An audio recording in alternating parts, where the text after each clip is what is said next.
오늘 우리에게 주신 하나님의 말씀은 로마서 3장 21절에서 28절까지 신약성경 242쪽의 말씀입니다. 하나님의 말씀을 받들어 읽겠습니다. 이제는 율법 외에 하나님의 한 의가 나타났으니 율법과 선지자들에게 증거를 받은 것이라. 곧 예수 그리스도를 믿음으로 말미암아 모든 믿는 자에게 미치는 하나님의 의인이 차별이 없느니라.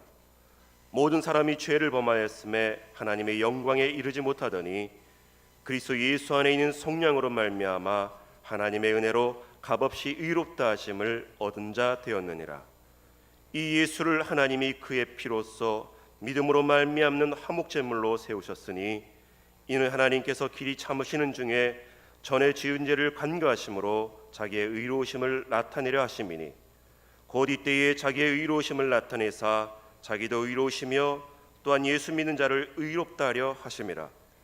그런즉 자랑할 때가 어디냐? 있을 수가 없느니라. 무슨 법으로냐? 행위로냐? 아니라 오직 믿음의 법으로느냐.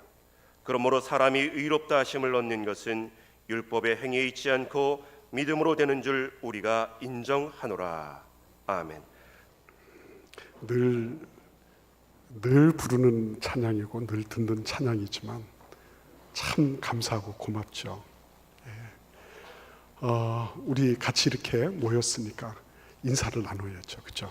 앞뒤 좌우를 보시면서 인사하시겠습니다. 참 잘 오셨습니다. 잘 되게 하실 겁니다. 더 잘 되게 하실 겁니다. 그래도 잘 되게 하실 겁니다. 그래요. 인사를 안 하시는 분들도 잘 되게 하실 겁니다. 괜찮습니다. 뭐 뚱딴지 같이 갑자기 인사하라 그러면 그것은 머쓱하잖아요.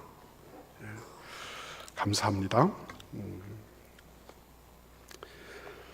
오늘 우리가 매일마다 묵상하는 책의 한 부분을 붙잡고 하나님의 말씀을 나눌 겁니다.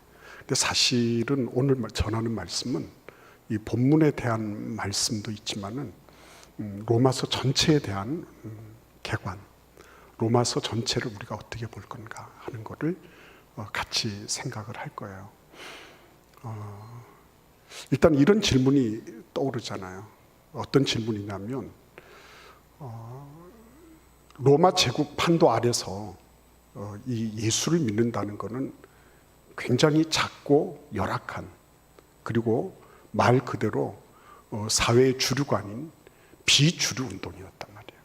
근데 그게 어떻게 살아남았을까 하는 거예요. 굉장히 중요한 부분이죠. 지금 주류라고 해서 영혼이 있는 법은 없는 거예요. 지금 잘 된다고 해서 영혼이 잘 된다? 천만의 말씀이에요. 그런데 별 볼품도 없고 사람들 사이에서는 저쪽 유대 팔레스타인 지역에서 있었던 그 작은 그런 예수라고 하는 사람이 뭐 죽었니 살았니 부활을 했니 많이 뭐 이루는 그런 신앙이, 그런 신앙 운동이 끝까지 살아남았다라고 하는 것은 던질 만한 가치가 있는 질문이라고 생각하는 거죠. 여러분 그렇게 생각하지 않으세요? 성경을 그냥 무턱대고 읽는 것이 아니라 우리가 정신 바짝 차리고 읽어보면 이게 그러한 부분에 대한 응답이 될 수 있는 거죠. 성경이 단순하게 성경 퀴즈를 하는 것처럼, 성경 시험 치르는 것처럼 그런 게 아니고 왜 이 신앙이 그때 당시에 별로 저 변두리에, 로마 제국 저 변두리에 있는 별로 그렇게 이름도 듣도 보도 못한, 그죠? 말 그대로 시쳇말로 듣보잡 신앙이란 말이에요. 그리고 이런 신앙 유형들은 그때 당시에 판테온이라고 얘기할 정도로 로마 시내에 얼마나 많은 그런 신들이 있었는지. 판테온, 판이라는 말은, 팬이라고 하는 것은 전반을 가리키는 거잖아요. 전체 신들이 한둘이가 아닌 거예요. 근데 그 수많은 판테온 신전에 그냥 몽땅 갖다가 쓸어 넣어도 넘치는 그런 신앙 체계 안에서 어떻게 로마 제국 판도 아래서 유일한 그런 신앙이 될 수 있었느냐 하는 거죠. 저는 그게 궁금한 겁니다. 여러분들도 저와 함께 궁금하시기를 바랍니다. 궁금해야 돼요. 그 얘기는 뭐냐면 내가 지금 볼 때 나의 삶이 별로 그렇게 마뜩잖아요. 내가 볼 때 별로 그렇게 내 생애가 그렇게 뭐 이렇게 사람들이 생각할 때 손가락에 꼽을 만한 뭐가 없어요. 그러나 우리가 꼭 기억해야 될 것은 그럼에도 불구하고 이것이 나중에는 마침내 단순하게 판도를 바꾸는 정도가 아니라 영원히 남는 영원한 그런 체계에 내가 지금 들어와 있다는 거예요. 그거 아는 거 필요한 거예요, 여러분들이. 그냥 뭐 힘들어도 내가 교회 좀 나가야지 그래야 되지 않겠어요? 애들이 보는데 내가 모범이 돼야지. 좋은 말이에요. 그러나 그 정도가 아닌 거죠. 나의 삶이 어떻든지 간에 이 삶이 근본적으로 전체의 판도를 바꾸고 그리고 전체 영원한 것에 깊은 영향을 미칠 수 있다고 하는 그런 확신과 믿음, 이거를 하나님은 이 로마서 전체를 통해서 우리가 가지기를 바라고 계신 거예요. 그래서 여러분 오늘 그 그리스도의 종이라고 썼죠. 사도 바울이 자기를 그렇게 매김했습니다. 나는 그리스도의 종입니다. 이렇게 얘기를 했어요. 근데 이 그리스도의 종이란 말이 그냥 우리는 그냥 예수 그리스도의 종, 그래 뭐 종이다 이렇게 생각을 하지만 그때 당시에 이 말을 듣는 사람들은 굉장히 경악해 맞이할 일이죠. 우리가 그 일을 조금 이따가 살펴볼 겁니다. 그 이전에 한 가지 작업을 더 해야 돼요. 뭐냐면 이런 거죠. 윌터 브루그만이라고 하는 구약학자가 있어요. 이분은 구약학계의 전설 같은 분입니다. 근데 그분이 이런 얘기를 했어요. 우리의 신앙은 제국의 그늘 아래서 형성되어 왔다 그랬어요. 제국의 그늘 아래서.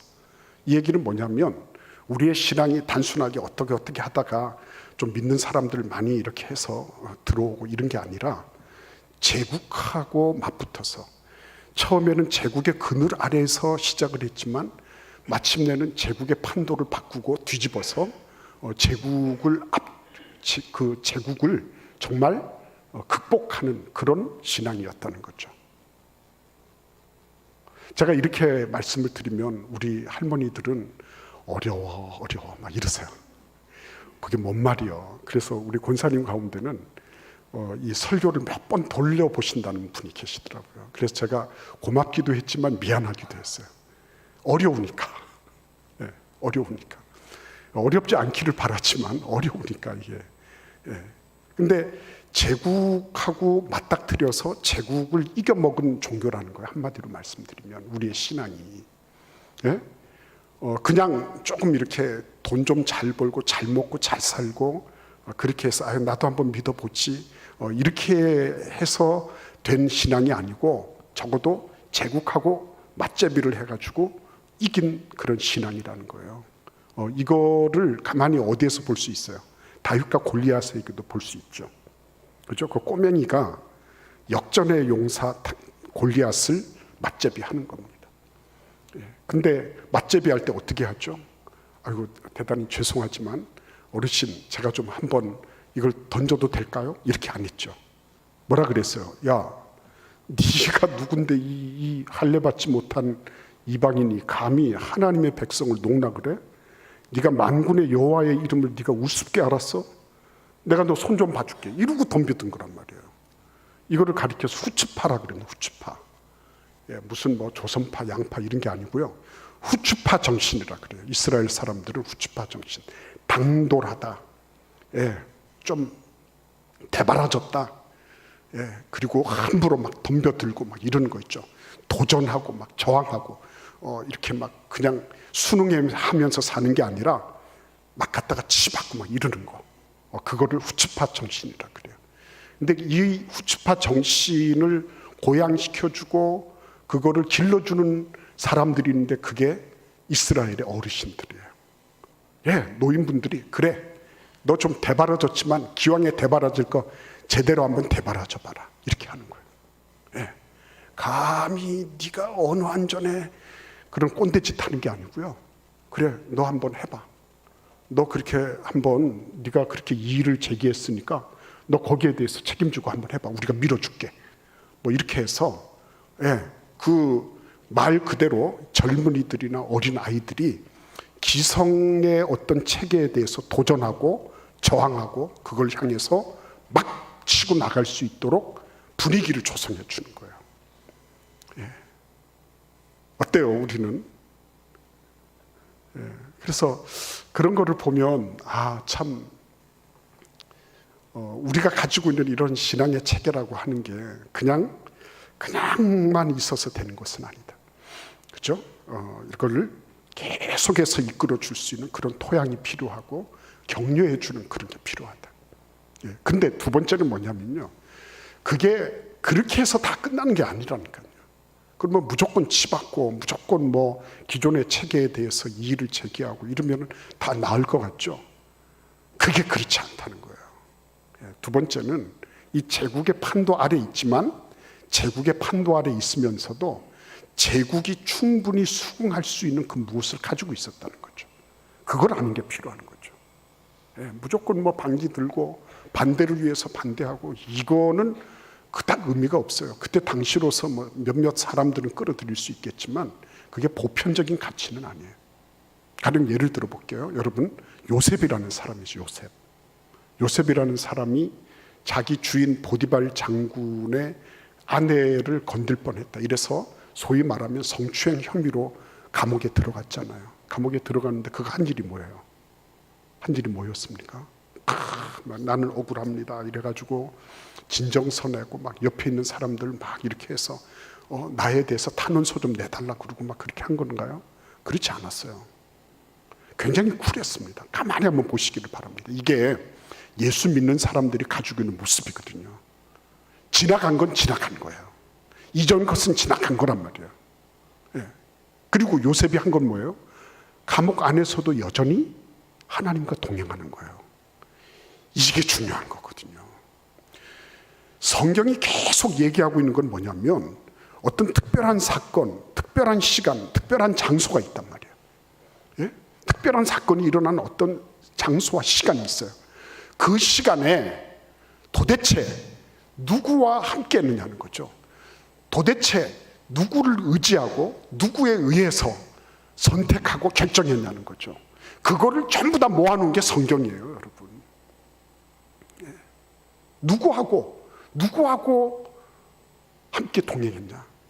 누구의 말을 신청하고 누구의 뜻에 의해서 선택하고 결정했느냐? 예, 그러니까 특별한 시간과 특별한 장소에서 너는 도대체 어떤 존재였느냐? 이거 물어보는 거예요. 요셉은 그 감방 안에 들어있으면서 뭐를 한 거예요? 감방 안에 들어있으면서 여전히 하나님과 동행하는 거예요. 하나님과 동행하면 원망할 게 별로 없습니다. 네. 원망할 게 별로 없어요. 하나님과 동행하면. 그러니까 하나님과 동행하면서 그는 주변에 있는 많은 사람들, 그 소위 말하면 그 간수장 같은 사람들, 이런 사람들에게도 신뢰를 받게 됐죠. 주변에 있는 사람들에게도 신뢰를 받게 되잖아요. 그 사람들이 소위 말하면 그 실마리가 돼서 그가 일약 국무총리로 나아가는데 그 사람들이 디딤돌이 된 거거든요. 그러니까 하나님 중심으로 살아가고 하나님과 동행한다고 하는 게요, 이게 단순하게 내가 예수 잘 믿고 천국 가는 것으로 끝나는 게 아니라 내 주변 사람들에게 어떻게 하는 거예요? 하나님의 어떠하심, 하나님의 존재, 하나님이 함께 하실 때 나타내는 거. 예, 주변에서 그러지 않았겠습니까? 수군거리면서 야, 요셉을 볼 때 저 사람이 그런 파렴치한 짓을 할 일이 그럴 사람 같지 않아. 야, 근데 어떻게 이 깜빵 안에 들어왔어? 우리 정치범이 모이는 이런데 왜 저 사람이 들어왔지? 이런 의문 부호를 갖게 만드는 거예요. 그리고 그 주변 사람들에게 신뢰를 준다는 건 뭐예요? 주변 사람들이 소중하다는 거 아는 거죠. 내 주변에 있는 사람들이 소중한 걸 아는 거. 이거 하나님과 함께하는 사람들의 특징 아니에요? 예? 나 혼자 잘나고 나 혼자 모든 게 다 어떻다. 그런 사람 치고 잘 되는 모습을 별로 본 적이 없어요. 잘 되더라도 오래 가지 못해요. 근데 요셉은 그 감방 안에 있으면서 하나님과 동행하는 그런 삶의 가치 체계를 굳게 붙잡고 있었어요. 그래서 그는 주변 사람들에게 신뢰를 줬고, 그리고 마침내 뭐를 하죠? 인생 상담도 하잖아요. 그러니까 아니 왜 술 맡은 간원장님 왜 그렇게 얼굴이 그러세요? 뭐 이러니까 내가 어저께 꿈을 꿔가지고 잠을 잘 못 잤어. 뭐 이러면서 얘기가 나오잖아요. 떡 맡은 간원장도 역시 마찬가지로 그렇게 하잖아요. 그러니까 이런 거를 가만히 살펴보면 신뢰가 되고 하나님과 동행하면서 자신의 삶을 하나하나 해나가다 보면 어떤 일이 생겨요? 주변 사람들에게 신뢰감을 줄 뿐만 아니라 그들의 깊은 것까지도 함께 공유할 수 있는 터전이 생기는 거예요.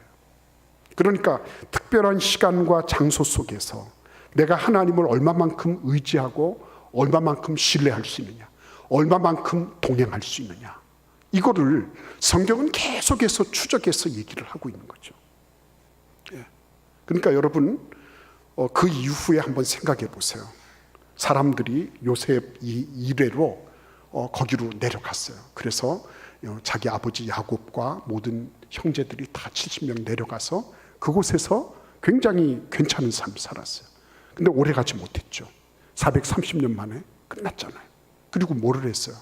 노예 생활을 그렇게 길게 하다가 모세라고 하는 사람이 등장하잖아요.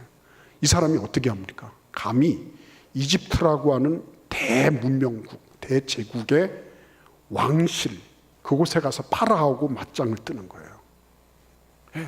80세 되신 노인네가 그 파라오하고 맞짱을 뜨고, 그 다음에 어떻게 하죠? 자기 나라 백성들을 끄집어내서 해방시켜서 오는 거예요. 그때 당시 이집트는 어떤 나라였습니까? 말 그대로 G1 아니에요. 탑티어. 최고예요, 최고. 그런데 거기서부터 맞짱 떠서 끄집고 나오는 거예요. 처음에 시작은 어떻게 했습니까? 그들은 자기들의 정체를 노예로 생각했어요. 근데 나중에는 어떻게 됐죠? 자유민이 됐어요. 그렇죠? 이게 달라진 거예요. 바벨론 때는 어땠습니까? 70년 동안 그들은 자기를 포로로 알고 있었어요. 그런데 나중에는 어땠어요? 고레스 칙령을 통해 가지고 자기들이 자기 땅을 다시 회복할 수 있는 자유민으로 끝났어요. 지금 이 로마서가 쓰여지고 있는 이곳은 어떤 곳이에요? 로마 제국 치하에 있는 거예요. 이들은 어떤 사람들이에요? 자기를 속국민으로 알고 있어요. 속국민.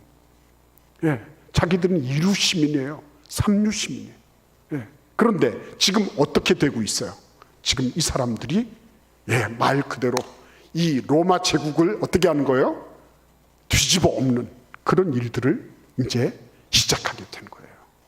그러니까 여러분, 단순하게 그냥 내가 좀 잘 먹고 잘 살고 내가 좀 편리하게 살고 그 정도가 아니에요. 여기에서는 뭘 의미하는 겁니까? 전체를 놓고 전체 판도를 놓고 씨름하는 거예요. 제 얘기를 해서 대단히 죄송합니다. 제가 철없고 그럴 때요, 뭐를 했냐면 홀짝 구슬치기, 그거를 대대적으로 했어요, 제가. 그래서 우리 반에 있는 거 다 따고, 그래가지고 경편 쫙 나눠주고, 그 다음에 다른 반 거 또 따고 경편 나눠주고, 이제는 우리 동네, 우리 학교에서 할 수가 없어서 그 옆 동네에 있는 대장을 불러가지고 한꺼번에 했어요. 그때는 어떻게 했냐면 전체를 걸고 하는 거예요.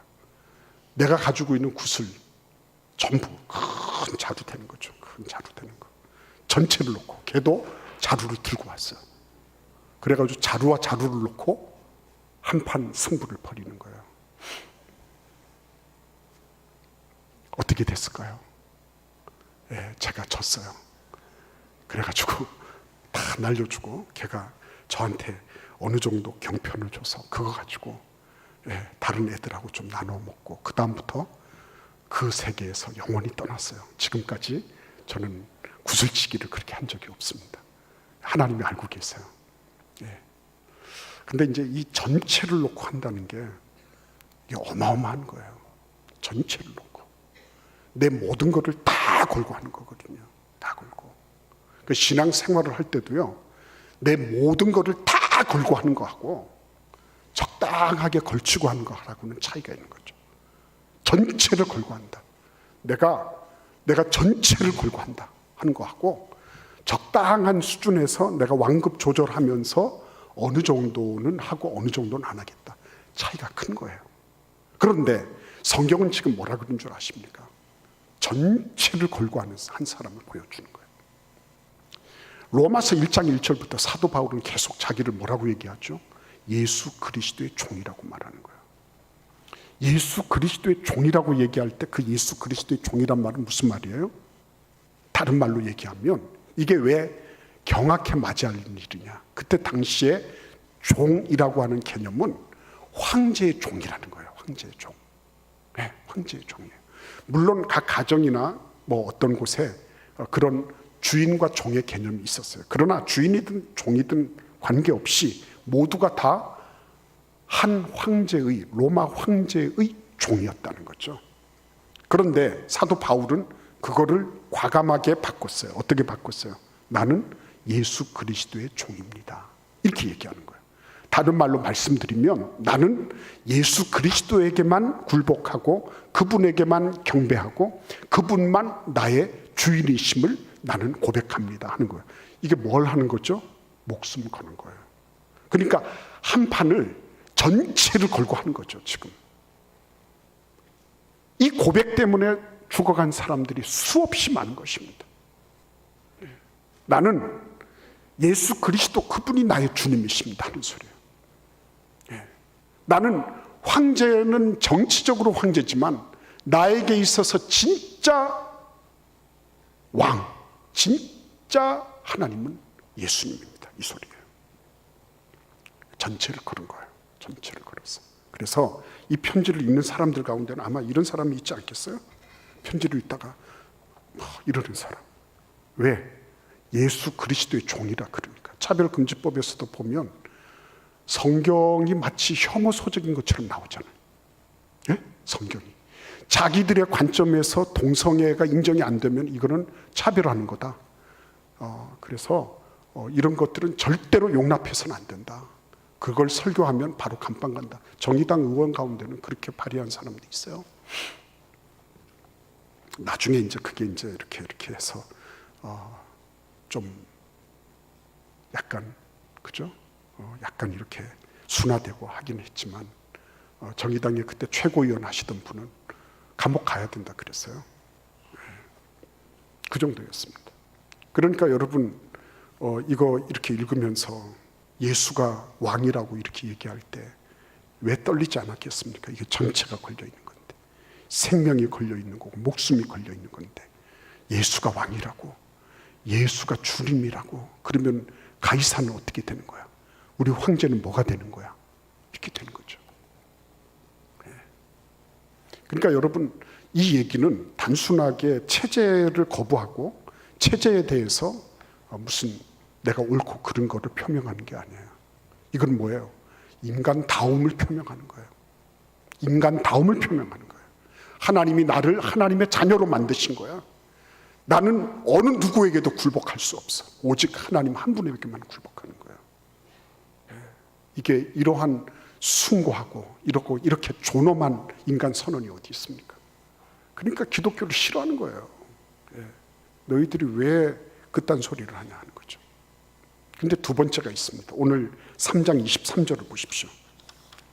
한번 같이 읽어볼까요? 모든 사람이 죄를 범하였음에 하나님의 영광에 이르지 못하더니. 모든 사람이 죄를 범했다. 죄의 노예가 됐다는 거예요. 죄의 종이. 근데 그리스도의 종이라고 하는 건 뭐예요? 죄의 종에서 벗어났다는 거죠. 죄가 뭡니까? 죄가 도덕질하고 도둑질하고 간음하고 뭐 사람 찔러 죽이고 막 이렇게 그게 죄인가요? 그거는 늘 말씀드렸죠. 죄의 현상이에요.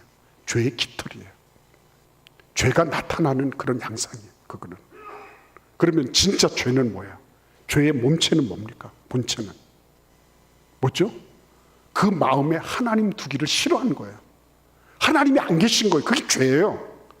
내가 엄청나게 뭐 많은 잘못된 짓을 해서 죄가 아니라 내 마음속에 하나님 거하실 곳이 없어요. 난 너무 똑똑하고 잘났고, 난 너무 해야 할 일이 많고, 난 너무 즐길 일이 많고, 예. 그래서 내가 1시간 예배 드려주는 것만 해도 대단한 거고, 예. 벌써 죄라고 하는 게 그냥 뭐 죄라고 이렇게 크게 써붙이고 오는 게 아니죠. 죄는 내 마음속에 하나님이 계시지 않은 상태, 예. 내 마음속에 하나님이 거하시지 못해서 하나님의 지배권, 하나님의 통제권, 하나님의 다스리심이 없는 상태, 그게 죄예요. 그러니까 모든 사람이 죄를 범했다고 하는 건 뭐예요? 한결같이 모든 사람들이 마음 중심에 하나님을 배제시켰다는 거거든요. 하나님으로부터 떠나버린 거예요, 사람들이. 예. 그러니 어떤 현상이 일어나는 거죠? 하나님의 영광에 이르지 못하는 거예요. 아, 이건 참 가슴 아픈 일이죠. 하나님의 영광에 이르지 못해요. 예. 그냥 죄 때문에 죽는다 이런 소리가 아니에요.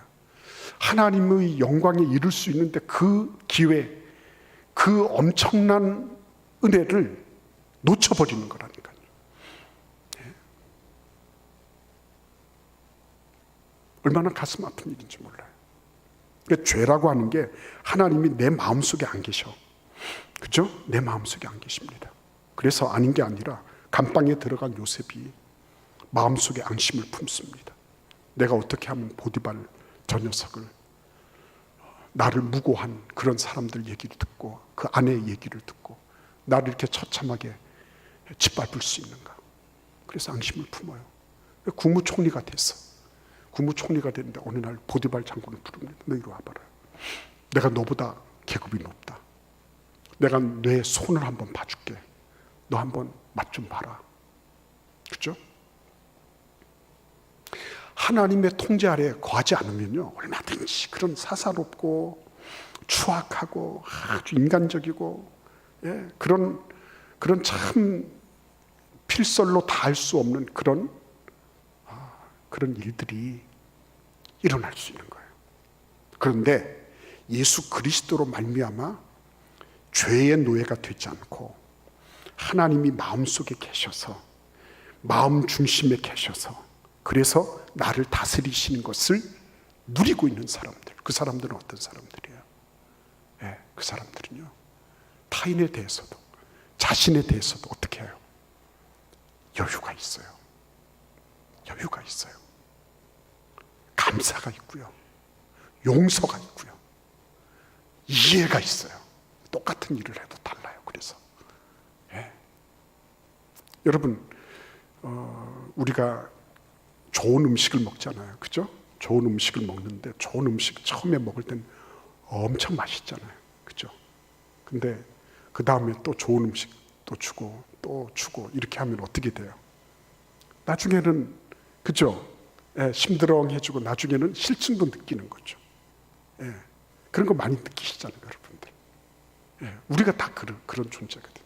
아무리 좋은 거라도요, 인간이라는 게 이게 좋은 거가 계속 되다 보면 이 좋은 것도 점점 이게 느끼고 그리고 생각하고 받아들이는 게 점점 저하가 되는 거예요. 네, 저하가 돼. 그죠? 그런데 하나님 안에 있으면서 하나님의 지배, 그리스도의 통치 아래 거하면 어떻게 될까요? 어떻게 될 것 같아요? 네. 여러분, 태양을 향해서 우리가 나아가잖아요. 저는 그런 생각 많이 하거든요. 예. 그 아래서는 무엇이든지 다 백일하에 드러나는 거예요. 다 드러나는 거예요. 내가 주님의 중심 보좌에서 주님의 인도하심과 그리고 그분의 통치를 받으면 받을수록 누가 드러나죠? 내가 드러나요. 내가. 내 자신이 어떤 존재인지를 알게 돼요. 그래서 내가 어떤 존재인지를 알게 되니까 어떻게 되는 거예요? 더 낮아지지 않을 수가 없는 거예요. 낮아지지 않을 수 없어. 예? 사도 바울이 처음에는 사울이었잖아요. 큰 자라 그랬거든요. 그 다음에 뭐라 그랬어요? 나는 죄인이고 나는 그냥 사람들 가운데 이름 바꿔가지고 작은 자다 그랬어요. 예. 그러다가 나중에는 어떻게 바뀌어지죠?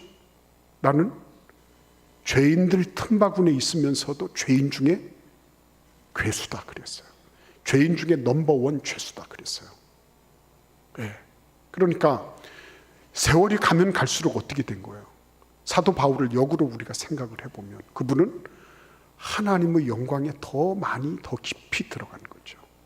그래서 들어가서 보니까 내가 그래도 좀 괜찮게 행세할 줄 알았는데 내 자신의 모습이 확 드러나는 거죠. 예. 내 자신이 어떤 존재인지를 알게 되는 거죠. 그러니까 나에게 있는 모든 것이 감사하고 모든 것이 은혜로운 거예요. 그러니까 내가 하나님께로 더 가까이 가면 갈수록 내 자신에 대해서 하나님이 베풀어 주신 은혜가 감사한 거예요. 어떻게 해서든지 그게 감사할 수밖에 없도록 되어 있는 거예요. 그러니까 뭐 조금 이렇게 해서 조금 처음에는 엄청 고맙다가 그 다음에는 적당하게 고맙다가 그 다음에는 그냥 고맙다가 그 다음에는 고맙다 소리도 하지 않을 정도가 돼버렸다 하는 그런 인간 세상하고는 완전히 판이하게 다른 거죠. 그래서 그리스도의 종이 됐다고 하는 것은 황제의 종이 아닙니다. 나는 어떤 인간에게도 굽히지 않습니다. 그러나 예수 그리스도로 말미암아 나는 인간의 자유인, 내가 참된 자유인임을 나는 고백하고 그렇게 삽니다. 그런데 그것으로 끝나는 게 아니라 내가 하나님 앞에 나아가 보니까 내가 죄인인 거예요. 내가 지금까지 죄의 노예로 살았어. 근데 이제부터는 어떻게 해요? 하나님의 말씀을 따라 사는. 그래서 하나님의 영광을 드러내는 삶. 내가 어떤 환경, 어떤 시간, 어떤 장소에 있든지 하나님이 어떠한 분이시라는 것을 내가 드러내야지. 그죠? 이렇게 되는 거죠. 그렇게 되면 될수록 어떤 일이 생기죠? 하나님 앞에 겸손하고 겸비해지는 거예요.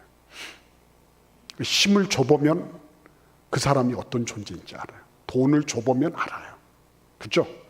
돈도 힘의 한 부분이기 때문에 줘보면 그 사람이 어떤 존재인지를 금세할 수 있어요. 예, 힘도요. 예, 뭐 작은 학급의 반장이라도 힘을 한번 줘보면 그 아이의 그런 모습들이 나타나는 거예요. 예. 근데 여러분, 예수 그리스도 안에서 내가 지금 살아가고 있다. 그래서 하나님의 영광을 보고 있다. 하나님 앞에 내가 어떤 존재예요? 미소하기 짝이 없는 존재 아닙니까? 예. 이 열방이라는 게 그냥 통에 한 방울 물과 같고 이게 그냥 저울에 매달려 있는 작은 티끌 하나에도 미치지 못한다는 거 그거 아니거든요. 얼마나 겸손하고 겸비해요. 그러니까 내 주변에 있는 분들이 다 경이로운 분들인 거예요. 감사한 사람들이고 고마운 사람들이고 어떻게 이런 분들이 내 주변에 있나 소중한 사람들이 되고 그렇죠? 마지막으로 오늘 이 말씀 속에서 그리스도의 종들이 나타내고 있는 아주 중요한 게 하나 있어요. 그게 뭐냐면 27절 말씀을 보십시오. 그런즉 자랑할 때가 어디 있느냐? 있을 수 없느니라. 무슨 법으로냐? 행위로냐? 아니라 오직 믿음의 법으로니라 그랬어요. 이 자랑한다고 하는 얘기는 이 유대인들이 그래도 나는 너보다는 나아. 나는 이만큼 봉사도 하고 이만큼 내가 하나님께 가까이 갔다니까 이렇게 이제 얘기를 하는 거죠. 그런데 그런 것들이 아무 소용이 없다. 부질 없는 짓이다. 이렇게 얘기하는 겁니다. 오직 뭐만 남아있냐? 믿음만 남아있다는 거예요. 우리가 하는 것은 해봐야 거기서 거기라는 거예요. 거기서 거기. 네. 거기서 거기예요. 뭐 어느 음식점 고깃집에 가니까 인생은 거기서 고기다. 뭐 이렇게 해놨더라고요. 그래서 가만히 생각해 보니까 이 사람들도 굉장히 많이 생각을 했구나 싶더라고요. 인생이 고기서 고기인데 뭐 먹지 뭐 이렇게 생각할 수 있잖아요. 근데 인생이라는 거 해봐야 죄 짓고 하나님 없이 사니까 죄 짓고 자기 만족하다가 그리고 자기 자랑하다가 끝나는 거예요. 예. 근데 그게 아니라는 거죠. 예. 믿음으로 말미암는다. 뭘 믿는 거예요? 복음을 믿는 거예요. 복음이라는 게 뭡니까? 기쁨의 소식, 유앙겔리온이라 그랬죠. 근데 기쁨의 소식은 어디서 오는 거예요? 이것도 또 문제가 많은 얘기예요. 이 로마 제국 판도 아래서 이 기쁨의 소식은 황제가 가지고 오는 승리의 소식이었어요. 전투에 나가서 우리가 이겼다, 이 소식이란 말이에요. 개선문 건설하고 거기 앞으로 쫙 모든 전리품들, 그리고 노예들, 그리고 포로들 쫙 진열해서 행진해서 나가고, 이런 것들을 기대했단 말이에요. 그렇게 했어요. 그걸 유한겔리온이라 그랬어요. 근데 유한겔리온의 그 결과는 뭐였습니까? 결국은 이득을 보는 사람만 이득을 보는 거예요. 황제들이 기쁨의 소식이라고 하는 거는 자기들과 자기 나라의 이득이 되는 거지, 다른 패배한 나라나 그 여타의 나라들에는 별로 소용이 없는 거예요. 그러니까 자기들만 좋은 거죠.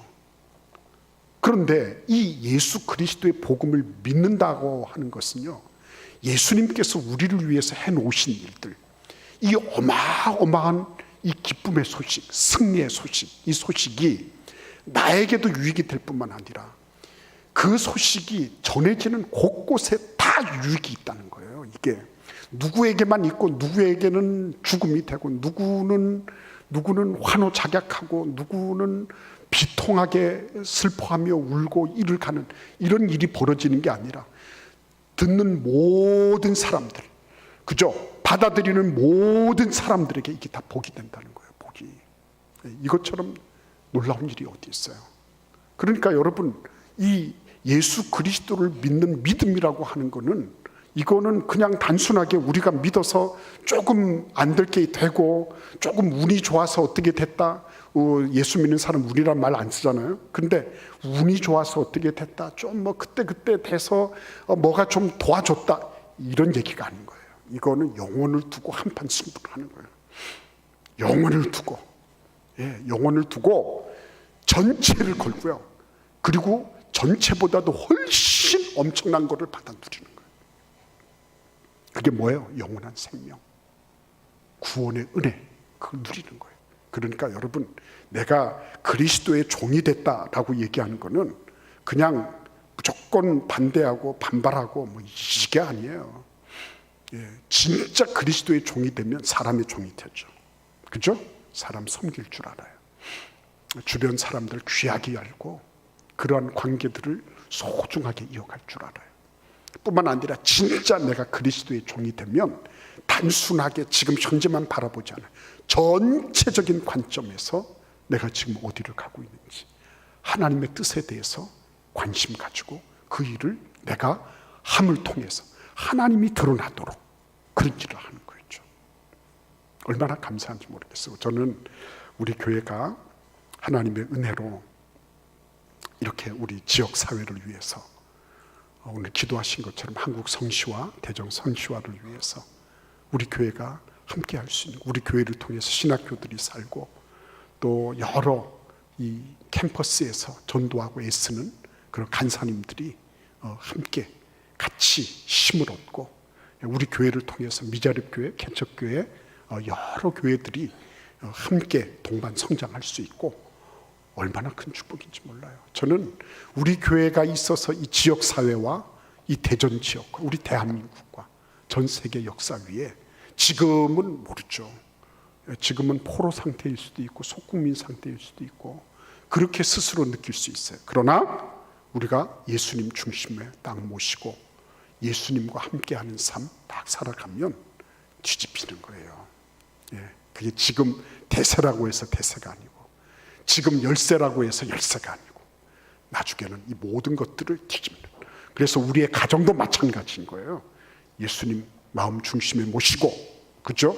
나는 황제의 노예도 아니고 죄의 노예도 아니고, 내가 다른 어떤 자랑의 노예도 아니고, 내가 예수님 딱 모시고 예수님 중심으로 예수님의 종이 돼서 난 살겠습니다. 그런 은혜와 축복이 있기를 바랍니다. 하나님 감사합니다. 오늘 우리를 그리스도의 종으로 불러주셔서 고맙습니다. 그렇게 살도록 은혜를 내려 주옵소서. 예수님의 이름으로 축복하며 기도하옵나이다. 아멘.